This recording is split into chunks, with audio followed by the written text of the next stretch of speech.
เฮาเกิดมาในโลกนี้คือเบิ่งคักๆมันเกิดมาหยังมันเกิดมาเฮ็ดหยังคันคนบ่ฮู้เรื่องบ่ฮู้ทีปก็สิว่าเกิดมากินเกิดมาเล่นเกิดมามวนเกิดมากอบมาโกยคันแนวนั้นขาดทุนแต่คันผู้ใดเห็นว่าชีวิตนี่มันเกิดมาเพื่อเก็บเกี่ยวสัมภาระธรรมเก็บกรรมบุญกุศลมาฝึกมาฝนมาหัดมาคัดมาเก่าเจ้าของบุคคลเหล่านี้เป็นบุคคลที่สิได้กำไรในการได้เกิดมาโยมพอออกไม่ออกพิจารณาเบิ่งคัก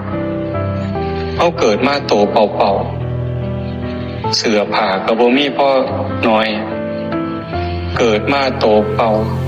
แขวก็บ่ได้เอามาเด้เมื่อเกิดผมก็อ่อนๆบางๆก็อาศัยได้กินข้าวกินน้ำขนมนมเนยกินน้ำนมจากแม่ให้ความหักความแพงถนอมความเกี่ยงด้วยอำนาจของอาหารเหล่านั้นคนเฮาจึงคอยใหญ่กล้าหนาบานจากเด็กทารกเป็นเด็กโตเป็นวัยรุ่นเป็นหนุ่มเป็นสาวเป็นวัยกลางคนสุดท้ายเฒ่าแก่ก็ต้องจากโลกนี้ไปเมื่อจากไปส่วนที่เฮามองเห็นเหลียวเห็นก็มีหลายกว่าเก่าแน่มีเสื้อผ้าหนาแพร่บางเถื่อเขาเอาเงินยัดใส่ปากแต่สุดท้ายก็บ่ได้อีหยังดอกสิ่งที่เขายัดใส่ในโลงเนี่ยสิเป็นแก้วแหวนเงินข้ามอีหยังก็สั่งเสื้อผ้าหนาแพร่สุดท้ายก็เผาเป็นขี้เถ้าเป็นขี้ทานไปนำกันบ่ต้องว่าถึงดินดอนตอนหญ้าเฮือนซ่านบ้านซอง